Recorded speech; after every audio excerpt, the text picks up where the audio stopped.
It's not the barley or the wheat. It's not the oven or the heat that makes this bread so good to eat. It's the kneading and the sharing that makes the meal complete. Breaking bread. Hello everyone, Colorado Biker Prepper again, and today I'm going to go over something different. I'm going over a recipe, how to make bread. Yeah, bread. Something simple, but you'd be surprised how many people just can't do it or think it's too difficult, takes too long, it's too hard, whatever. This is also a video response to another YouTuber who's having trouble getting his bread to rise up right. So pay attention and I'll show you how I do it. I think he thinks the problem is because he lives at high altitude. Well, that has nothing to do with it, or very little to do with it. I live, as you can see, I live at 9,367 feet above sea level. Well, 9,300 whatever feet above sea level. So I live way up high in the Rocky Mountains. So just thought I'd show you how I make bread, and it works just fine up here. Actually, bread rises even better at high altitude because there's less barometric pressure pushing down on the bread or on the dough to make it rise. So let's get started. First thing I need to talk about is the yeast. You can buy those little individual packets of yeast at your local grocery store. I don't suggest that. I suggest go to Costco. I get a Red Star 2 pounds. This is 2 pounds of yeast, okay? I get this. I think this is like $5 or $6. This is almost a year's supply for me, and I make bread almost daily. You can see I got it dated. This is when I bought it. Yeah, I ran out. I ran low, so I had to get another one. So anyway, I've got like 5 more of these. I think about 6 all at one time. So this is like 30 bucks, but that's like a 5-year supply of yeast. So these are nice vacuum packed. They're in really heavy duty Mylar bags. They last forever. This would be a great trade or barter item too. So, but this is 2 pounds of yeast. So I'm going to open this up, and when I do, I'm going to store it. I got a couple of jars here. I've got one that I keep in the kitchen. You can see there's what I have left just in the jar. This is what I keep in the kitchen, the smaller one. This one I go down and put back in the deep freezer. So anyway, and I store this stuff in my freezer. It'll store on the shelf just fine like this for years, as long as it's still vacuum sealed shut. But once I've opened it, I like to put it in the freezer, and also I like to put it in the freezer just in case. So anyway, these are a little bit of a pain in the butt. Oh, there you go. Hear that vacuum slurp? All right, and there's my yeast. So what I'm going to do is I'm going to fill up my kitchen jar. This kitchen jar, this will last me about 2 to 3 months, maybe more. You can see that's a lot of yeast. One packet of yeast is about 2 tablespoons, if that. This is just oodles and oodles and oodles of yeast. Lots of yeast. As you can see, that right there would probably be about $1,000 worth of yeast if you were to buy it in individual packages at $1 or $2. I think they're about $1.29 or something. A little package. One of those little tiny packages at the store. Now you can buy the live yeast, and that actually is better if you want to make certain types of breads like brioche or something like that. But for my purposes and our purposes, this works just fine. Whoa, that went a little bit over. It's okay, we're going to use some right away. But the first thing you want to do is, once you do that, make sure the jar is clean and dry, and then just seal her up with a good canning lid, just like that. That's 6 months supply of yeast right there. So I've got that set aside. Now we're going to start on the bread. Yeah, the bread. Okay, regular bowl, an egg. Okay, maybe wondering, whoa, egg? You don't need an egg for bread. It makes it fluffier, it makes it lighter, and it makes it stand up better. And that's one of the mistakes I think he was making. Next, I got olive oil in my little olive oil container here, and I'm going to put in probably about a tablespoon to a tablespoon and a half of olive oil. Okay, you need the oil so your bread dough doesn't get lumpy. You ever mix flour and water? It just turns into a big lump. Next, I'm going to add salt, kosher salt. And I'm going to add about a tablespoon. That's about a tablespoon right there, a little under. Right there, maybe a pinch more. Make it a tablespoon. Okay. And I'm one of these chefs. I've done it so long that I know what I'm doing, and I can just eyeball it and see what I've got and see, yeah, that's right, that's accurate. Okay. So then, I'm going to whisk this all together till smooth.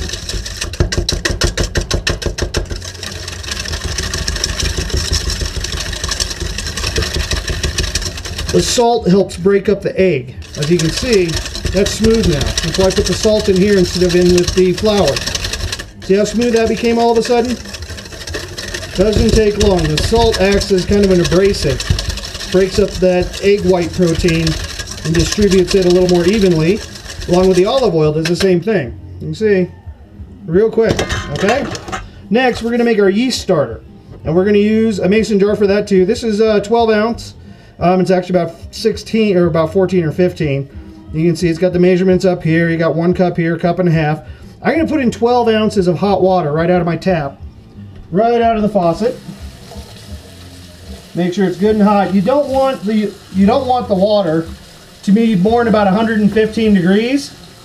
If you do, you're going to kill the yeast. What we're trying to do is activate the yeast, get it going, get it starting munching, eating all that stuff. Okay, so there I got a cup and a half of water right there. Got a cup and a half of water. Now some people use sugar. I hate sugar. I don't like using regular plain old sugar. No. This goes in tea and coffee. I use honey. And actually I like honey in my tea as well. I like sugar in my coffee primarily. And I'm going to add about 2 tablespoons of honey. Now this is a local honey. This I got from a local place. A guy down the road from me. There we go. You see I took it right up to about the neck of the jar there. There we go. And that makes the sugar water. That's about 2 tablespoons. Now, all I'm going to do is mix that up. It's okay if a little bit of egg gets in there. Dissolve. See, that's why I do it in a jar. Makes it easier to mix the honey in really good. So you get nice sweet water. The yeast is going to love this. The yeast is going to love it. Okay? Right there. Then I'm going to add a couple tablespoons of yeast. Actually, I'm going to use a measuring spoon now. Surprise, surprise. Yeah, see, I put way too much in there. That's okay. It's so cheap, I can waste it. 1. We'll go for about 2. Okay? Then we're going to mix that in there. Just dissolve it. It'll dissolve on its own too, but this just speeds things up. Okay, the honey cooled down the water just to about 110, 115 degrees. I do this almost daily at my house, so I've gotten really good at it. Know exactly when to start. And see, look at all that yeast. That right there is about a packet of yeast, maybe a packet and a half at the store. It's about it'd be about $3 or $4 of yeast. It's about a nickel's worth of yeast. I'm just gonna dump it. I don't need it. It'll work really good in the septic system anyway. You can actually add a little bit of yeast to energize your septic system too. So just regular yeast. It'll sit there and digest. You don't want to have too much in there though. I still got a tiny bit left. I'll use that tomorrow. And then just like the other jar, now that I'm done with it, I'm going to cap it. Or not cap it, but put the lid on. Just regular ball canning jar. Good mason jar. Just make sure you have a good lid. Good rubber seal on it. Keep it airtight. Put that to the side. Put my honey away. Now what I'm going to talk about while the yeast is getting all happy and bubbling and getting all happy is bread flour. Okay? Or the flour that you use. This is the most important, one of the most important things. Okay? The flour, all flour is not the same. You have different kinds of flour. This is baker's flour. This is bread flour, which means it's different than your general kind of all-purpose flour. All-purpose flour is a finer grain. It also has some salt and a little bit of usually sodium bicarbonate or something like that, like baking powder or baking soda in it. One, it helps keep it smooth and it keeps it from clumping, and also it activates it. Look at that. See that rise? That means my yeast is happy. You can sit there and watch it, and it'll just keep going up. You use, and it has a back to the bread, to the flour. The regular flour is done with a different kind of wheat, and it doesn't have as high a gluten content. Gluten content is what you want, high gluten content. Gluten is kind of like a rubber band in bread. It's makes the bread, makes it kind of, it makes it firmer, okay, which means it'll hold its shape better. You always want to use bread flour instead of regular flour. I got to put this in here. Now that goes in with the egg and the oil and the salt. Just give that a quick stir real quick, mix it in, make sure it's all in there. There we go. Okay. And that cooled it down a little bit more, so it slowed it down. This is all just room temperature, except for the yeast starter. Okay. Then I got a half cup measure here, and I'm going to measure in about 4 cups of flour. There's a half cup, so that's half a cup, 1 cup, 1.5, 2, 2.5, 3, 4. I'm going to start with 4. Now I'm not going to use the whisk to mix this. No, no, no, no, no. You'll end up with a giant ball of dough on there. I'm going to use a fork, plain old fork. You don't need anything fancy. You don't need a bread maker or anything like that. They've been doing like this for thousands of years. I'm just going to slowly work the flour in there. Get that in there. And this is something you got to be willing to get your hands a little dirty. But it's fun. This is something great to do with your kids. You start the dough and then you let them knead it. Let them get all those aggressions out, especially little kids. Tell them, okay, here you go, pound the dough. And they can beat it up and they can pound on it and they can do all they want to it. And have them knead it. And it's a lot of fun to do with them too. And then they learn something. They learn how to make bread. One of the simplest things in the world, as you can see how it's starting to come together there? But it's a great little activity to do with your kids. They love it. And I about live on homemade pizza at home with this bread dough recipe. There we go. You know you've got enough flour when you mix it and it doesn't stick to the bowl anymore. If it's still sticking to the bowl and you're mixing, then you need a little bit more flour. Once it stops sticking to the bowl, it's got enough, just as it stops sticking to the bowl, it's got enough flour. Okay, there we go. Mix that in a little bit better. And you can see I might have a little bit, no, sticking to my fingers a bit. There we go. And just keep kneading it in there. There we go. Look at that. See, I just pulled away from there. You can even use it to pull the rest of the flour off the bowl. See how it doesn't stick to the bowl? That's when you have enough flour. Okay? Now, I'm going to add a little bit of flour to my cutting board. Turn the camera a bit. Look at that. See, it didn't stick to the bowl. Now this is just a basic generic bread recipe. This is just for regular white bread. If you want to make a wheat bread, then you substitute 1 of the cups of white flour for wheat flour. And that's about it. And if you notice, you can just rub your hands together almost like you're washing them. And it'll come right off your hands. See, it just peels right off there. And you mix that in there. And kneading is also important. And how you knead makes a big difference.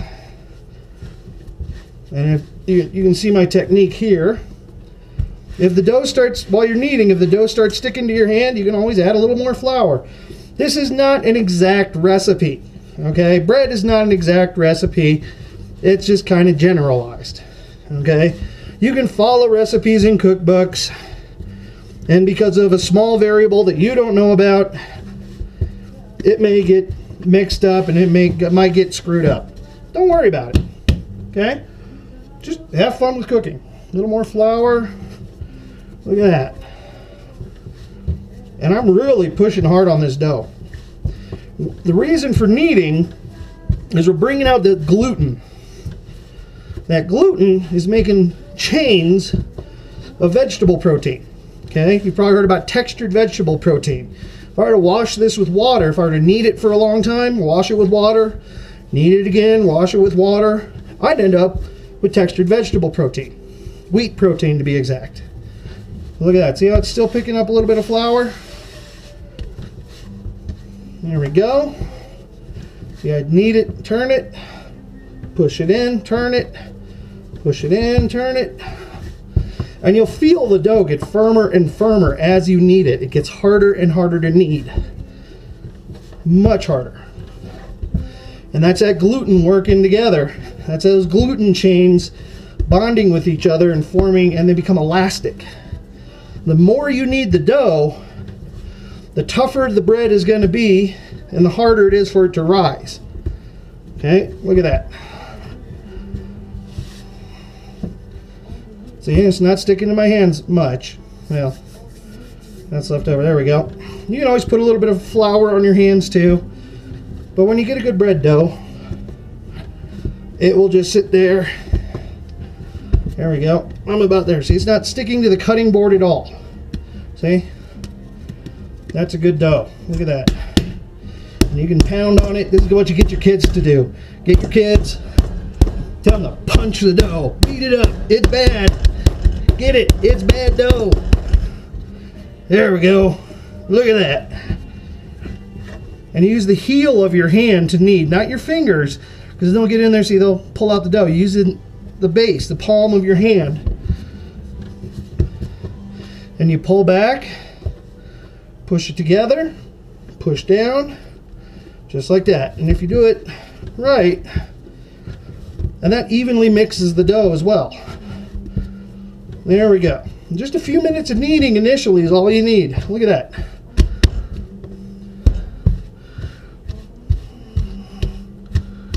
That's dough. Okay?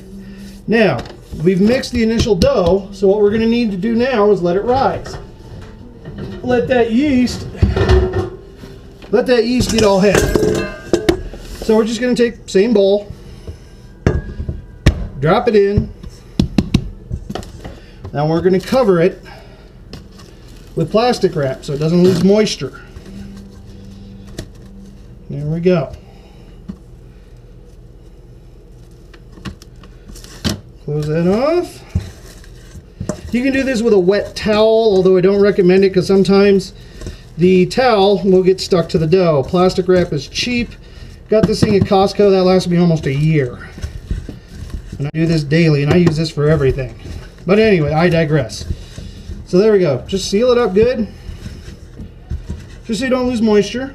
Okay. Now what the yeast is doing, the yeast is in there. It is eating the honey. It's eating the sugar and the natural sugars in the flour.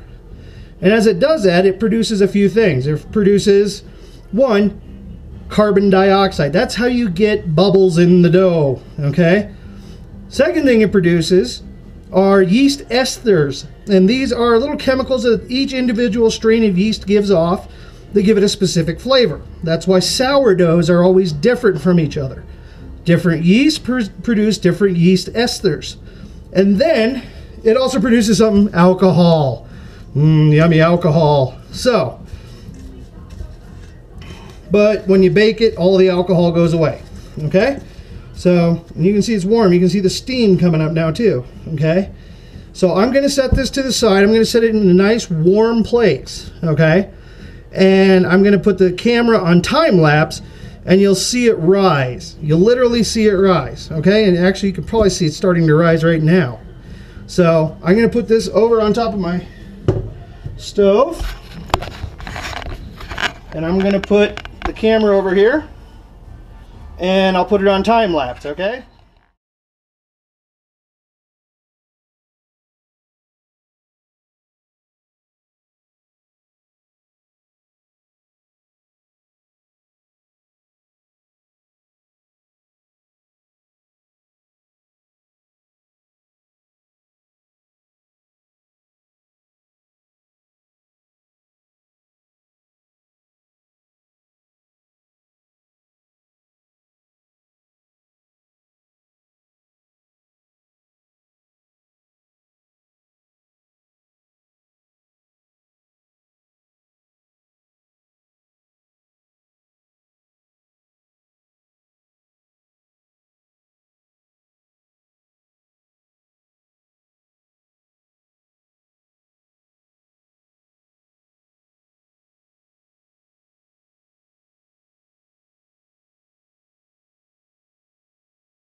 Okay, everybody, we're back again. As you can see, it rose. Oh boy, did it rise. Look at that.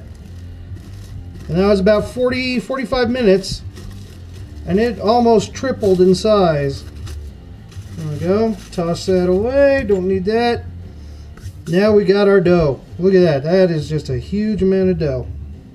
Put some flour in my hands so it doesn't stick to my hands.